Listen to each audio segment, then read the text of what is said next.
If you're a creator, you know this feeling. You pour your heart and soul into making an amazing video, you hit that publish button, and then crickets. It used to be that just making a great video was enough, but let's be real, in 2026, that's just the price of entry. And it leads to the single most frustrating question a creator can ask. Why isn't my great video getting any views? You know the content is good, but the audience just isn't finding it. Well, the good news is there's an answer. And it's not about luck, it's not about selling out, it is absolutely about understanding the system. And that's exactly what we're going to break down right now. We'll kick things off with how YouTube's algorithm actually thinks in 2026. Then, we'll dive into mastering your YouTube studio, winning that all-important first click, playing the audience retention game, gearing up with the right AI and data tools, and finally, putting it all together in a sustainable growth loop. Okay, first things first. You gotta know the rules of the game you're playing. The YouTube algorithm isn't some mysterious black box. Nope, it's a system designed to reward very specific signals from viewers. And understanding what those signals are, well, that's the bedrock of any real growth strategy. Really, it all boils down to these three pillars. Number one, click-through rate, or CTR. Do people actually click on your video when they see it? Number two, watch time and audience retention. Okay, they clicked, but do they stick around? And number three, viewer satisfaction signals. Are they liking, commenting, or, and this is a big one, replaying parts of your video? Literally, every single strategy we're about to cover is designed to improve one of these three things. So, how in the world do you measure these pillars? Well, YouTube gives you all the data you need for free, right inside YouTube Studio. You have to stop thinking of it as just a place to upload videos. Think of it as mission control for your channel. It's your command center. This quote just nails it, doesn't it? The real power of Studio is buried in the analytics, but most people barely scratch the surface. They're leaving all that horsepower just sitting in the garage. It's time to put the pedal to the metal. Okay, this right here is basically your cheat sheet. These are the numbers that really matter. First, look at your click-through rate. Are you in that 5 to 10% sweet spot? If you are, great! It means your title and thumbnail combo is working. Next, average view duration. Are people watching at least half your video? That's a huge signal to YouTube that your content is genuinely engaging. And finally, look at where your traffic is coming from. If your search traffic is low, you probably have a keyword problem. If your suggested traffic is low, that usually points to a retention problem. The data tells you exactly where to focus. All right, let's build on that. You can create the single greatest video in the history of the world, but if nobody clicks on it, to the algorithm, it basically doesn't exist. Winning that first click is battle number one. Just look at the difference here. It's night and day. SEO tips? I mean, it's so generic, it's completely forgettable. But SEO tips for beginners, ranked number 1 in 2026. Now that is a title. It does 3 things perfectly. It tells you who it's for, beginners.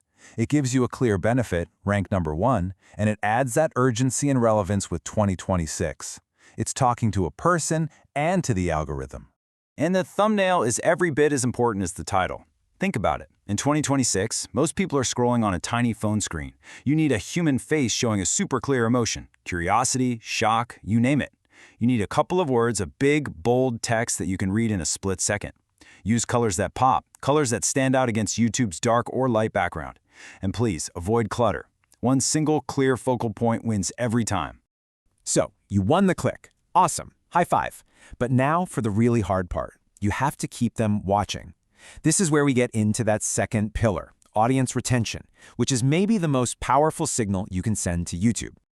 I want you to go into your studio and look at the retention graph for one of your videos. It's not just a squiggly line. It's a story. It's a second-by-second report card from your audience telling you exactly where they were hooked and exactly where they decided to leave. And here's the decoder ring for that story.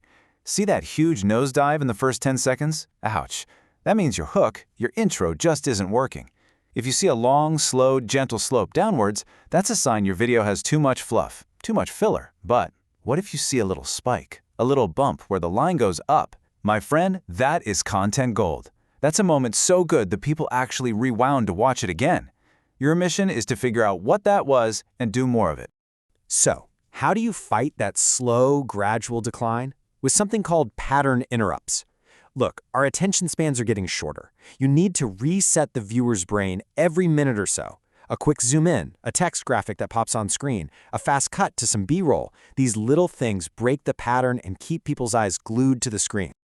Now, YouTube Studio gives you the core data, but if you really want to level up, you can pair it with some incredibly powerful third-party tools. These are the tools that help you take action on the data and seriously speed up your workflow. Here's a quick look at what a modern creator's toolkit looks like. For keyword research to find out what people are actually searching for, you've got TubeBuddy, vidIQ, even Google Trends. For scripting and brainstorming ideas, AI like ChatGPT can be a massive time saver. And when it comes to editing, tools like Descript can literally cut your editing time in half. Okay, we get the algorithm, we can read the data, we have our tools. The final piece of the puzzle is putting this all together into a repeatable system. This is how you stop chasing random viral hits and start building a real, sustainable channel. And that system is called the growth loop. This is really a mindset shift. You stop being just a content creator and you start becoming a strategist. It's simple. You publish, you analyze what worked and what didn't, you find one small thing to improve based on that data, and then you apply that learning to your very next video. This is what it looks like in practice. And it really is this simple.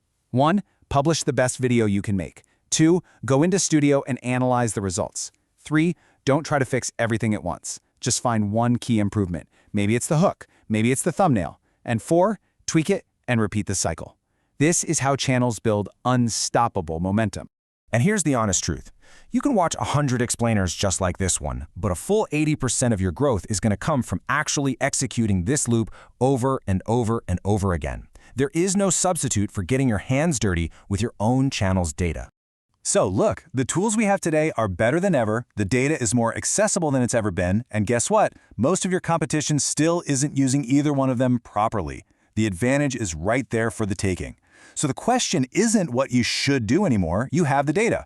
The real question is, what's the first change you're going to make?